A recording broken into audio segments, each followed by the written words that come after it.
बघा, एका व्यक्तीने 12.5 दराने वार्षिक पद्धतीने आकारलेल्या चक्रवाढ व्याजाने 22,800 रुपये किमतीचा एक रेफ्रिजरेटर खरेदी केला. पहिल्या वर्षाशेवटी त्याने 8,650 रुपये फेडले आणि दुसऱ्या वर्षाशेवटी त्याने 9,125 रुपये फेडले.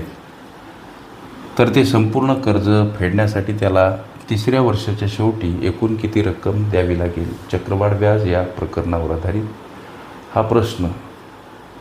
बरेच लेकरं कॉमेंट करतात, सर एवढाला वेळ एका प्रश्नाला द्यायचा म्हणजे. लेकरांनो, स्पर्धा परीक्षेमध्ये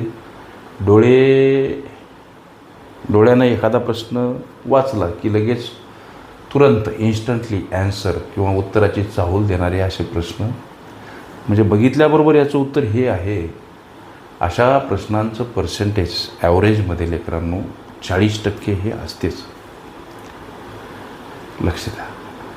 त्यानंतर थोडा वेळ खाऊ प्रश्न, त्याचं पर्सेंटेज 20% असते. म्हणजे 60% अशा पद्धतीचे, अशा ढाच्याचे प्रश्न कुठल्याही स्पर्धा परीक्षेत असो बनवलेले असतात की ते याच्यासाठी की सर्वसामान्य लेकरांना, गोरगरीब लेकरांना पर्याप्त वेळेमध्ये निर्धारित यश मिळावं, ही मानसिक भूमिका असते स्पर्धा परीक्षेची. परंतु आपण गोंधळात पडतो, विचारात जातो आणि सगळे प्रश्न अवघड वाटायला लागतात. त्या हॉलमध्ये परीक्षेचं जे काही टायमिंग आहे त्या टाईमचं मॅनेजमेंट आम्हाला करता यावं. सोप्या प्रश्नांना प्रारंभी न्याय देत त्यांच्यावरचा वाचलेला वेळ अवघड प्रश्नांना कसा द्यायचा किंवा कसा पुरेल याची काळजी घेत जर आम्ही स्टेप बाय स्टेप त्याच्या जर लेअर केल्या, स्टेप केल्या, तर अगदी वेळेच्या आतमध्ये सबंध प्रश्न. आणि काही प्रश्न असे असतात लेकरांनो, पर्यायापैकी 2च पर्याय राईट वाटतात. द्विधारी प्रश्न, 2 प्रश्नामधले 2 पर्याय सफिशियल चुकीचे आहेत असं आमची साक्ष देते मन आम्हाला. मग असे प्रश्नसुद्धा नशिबाचे प्रश्नसुद्धा असतात. ते जर पकडले तर 75% त्याचं प्रमाण 15% पकडा आणि एकूण जर कॅल्क्युलेट केलं तर 75% पेपर हा एकदम सोपाच असतो. लढत असते 25%मध्ये. सर हे एवढ्या लेंदी सांगता तुम्ही, एकच प्रश्न सोडवायचा का? स्पर्धा परीक्षेची तयारी करत असताना तुमचं हे एक्सप्लेन थोडंसं लेंदी वाटू द्या लेकरांनो. परंतु काही प्रश्नाला शॉर्टकट नसतात, लक्ष द्या. आणि बेसिक कंप्लीट किंवा काही कन्सेप्ट क्लिअर झाल्याशिवाय त्या शॉर्टकटला अर्थही उरत नाही.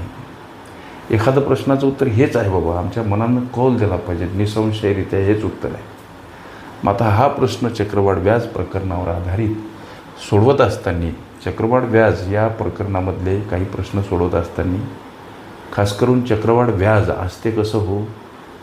तर लेकरांनो, वर्षाच्या शेवटीचं जे व्याज आहे ते मुद्दलामध्ये प्रविष्ट होत असते, समाविष्ट होत असते. वर्षाअखेर व्याज मुद्दलामध्ये जात असते आणि नवीन रास दुसऱ्या वर्षासाठी मुद्दल बनत असते. हे काही खास खळगे गणितीय गुणधर्म आम्ही लक्षात घेतले पाहिजे. प्रश्नामध्ये मुख्य प्रश्न असा की तिसऱ्या वर्षाच्या शेवटी त्याला एकूण किती रक्कम द्यावी लागेल. त्यानं अनुक्रमे पहिल्या वर्षी काही रक्कम म्हणजे 8,650 रुपये फेडले, दुसऱ्या वर्षी त्यानं 9,125 रुपये फेडले. व्याजाचा दर प्रश्नामध्ये 12.5% आहे. एका व्यक्तीनं रेफ्रिजरेटर खरेदी केलं ज्याची किंमत 22,800 आहे. मग आम्ही पहिल्या वर्षाचं व्याज शोधायचं. लक्ष द्या, पहिल्या वर्षाचं व्याज काय बाबा, हा प्रश्न आम्ही मनाशी करायचा. 22,800 आणि व्याजाचा दर 12.5% आहे. टक्के म्हणून छेदस्थानी 100. लेकरांनो लक्ष द्या, या 2 शून्यासाठी हे 2 शून्य घालवा. मग इकडं काय उरलं? 228 सोबत गुणिला 12.5 हा गुणाकार 2850 एवढा येतो. वाटल्यास करून पहा. एवढ्या लवकर केलं कसं काय वागसाल तुम्ही? दिवसभरामध्ये असंख्य लेकरं असंख्य प्रश्न विचारतात. प्रश्नासंबंधीच्या घडामोडी ताज्या असतात म्हणून ह्या सगळ्या इन्स्टंटली ॲक्शन. हे झालं पहिल्या वर्षीचं व्याज. प्रथम वर्षाचं. आता हे व्याज लेकरांनो जात असते मुद्दलामध्ये. लक्ष द्या. म्हणजे मुद्दल काय आहे? 22,800. त्याच्यामध्ये हे 2850. ही जर बेरीज केली लेकरांनो 0 5 लक्ष द्या आणि 8 आणि 8 16. हा चाला 1 3 आणि 2 5 आणि 2 25,650 ही रास होईल वर्षा शेवटी. आता याच्यामधून यानं पहिल्या वर्षीचा हप्ता 8,650 रुपये फेडला. 8,650 रुपयाचं हप्ता त्यानं फेडला. ही रक्कम वजा करावी लागेल. हो मारवाडी हिशोब असते या चक्रवाढ व्याज प्रकरणात. हे 0 वजाबाकी करा.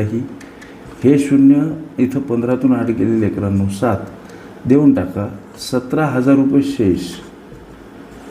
17,000 रुपये शेष उरतात. दुसऱ्या वर्षाच्या मुद्दलासाठी दुसऱ्या वर्षाची मुद्दल लिहावी. आता दुसऱ्या वर्षाची मुद्दल काय तर 17,000. अशा काही गणिताला वेळ लागतोच. मग आता दुसऱ्या वर्षीचं व्याज हा प्रश्न मनाशी. दुसऱ्या वर्षीचं व्याज, दुसऱ्या वर्षाचं व्याज काय बाबा? दुसऱ्या वर्षी मुद्दल आहे 17,000 लेकरांनो इथं मांडा. व्याजाचा दर तोच आहे 12.5. छेदस्थानी 100 टक्क्यामध्ये 12.5% हा व्याजदर आहे. म्हणून व्यवहारी अपूर्णांकात छेदस्थानी 100 घ्या. इथं हे 2 0 हे 2 0 घालवा. 170 सोबत गुणिला 12.5 हा संपूर्ण गुणाकार 21-25 म्हणजे 2,125 रुपये एवढा येतो. वाटल्यास टॅली करा. हे झालं व्याज वर्ष दुसरं वर्ष. हे झालं दुसऱ्या वर्षाचं व्याज लेकरांनो. दुसऱ्या वर्षी रास किती हा प्रश्न. का तर प्रत्येक वर्षीचं व्याज हे त्या मुद्दलामध्ये ॲड होत असते आणि तयार झालेली रास पुढील वर्षाची मुद्दल. हे काही ठोकताळे चक्रवाढ व्याज प्रकरणावरील उदाहरणं सोडवत असताना इथं दुसऱ्या वर्षीसाठी मुद्दल 17,000 होती लेकरांनो. त्याच्यामध्ये व्याज 21-25 झालं. ही बेरीज करा. 5 2 1 7 2 9 आणि हे 1. ही झाली रास. आता याच्यामधून दुसऱ्या वर्षीसुद्धा या व्यक्तीनं एक हप्ता फेडला 9,125 रुपये. दुसऱ्या वर्षा शेवटी त्याने 9,125 रुपये फेडलेत.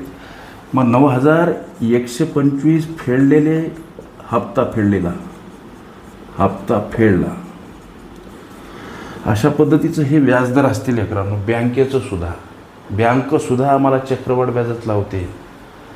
म्हणते 6%, 8%, 12%, 14%. हप्ते व्यवस्थित नाही आले की दंडव्याज लावतो. तुमचं खातं तुमचं अकाउंट NPAमध्ये गेलं. त्यामुळं एखाद्या वेळेस व्यवहारवादी झालं पाहिजे आम्ही. लक्ष. Credited personality we should be create in social life.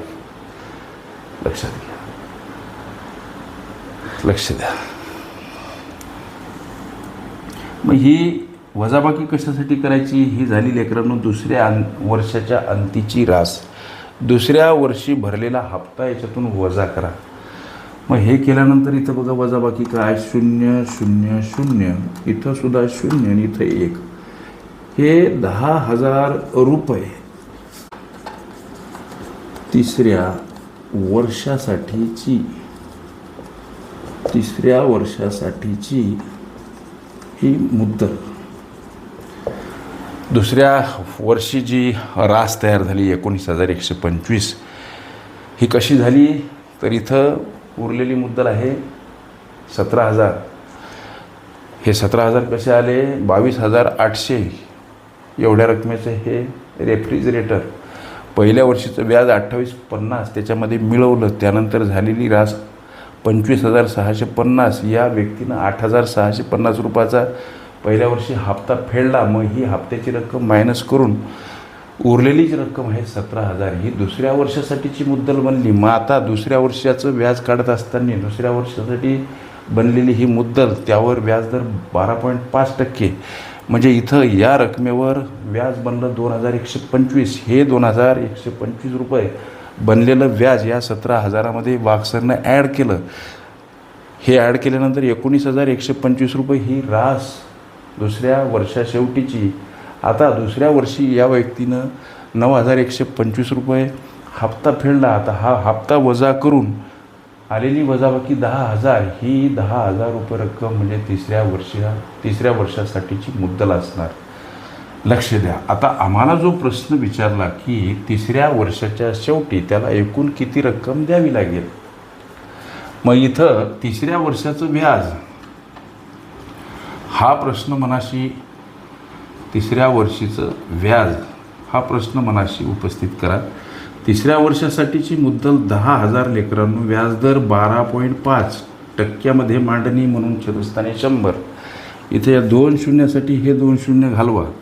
आता 100 सोबत गुणिला 12.5 हा गुणाकार येतो 1,250 रुपये. हे व्याज तृतीय वर्ष म्हणजे तिसऱ्या वर्षाचं हे व्याज आहे. आता तिसऱ्या शेवटी त्याला एकूण किती रक्कम द्यावी लागेल.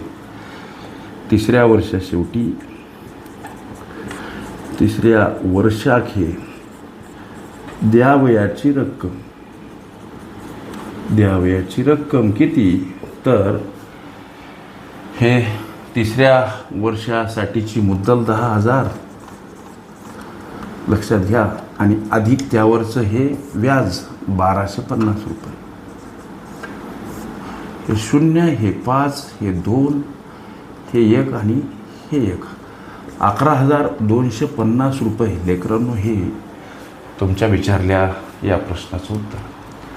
ओके. चक्रवाढ व्याज ही माझी प्लेलिस्ट अवश्य बघा. त्यामध्ये विविध स्पर्धकांनी विविध अंगांनी विचारल्या संभाव्य अशा असंख्य प्रश्नांचा सराव तुम्हास करते.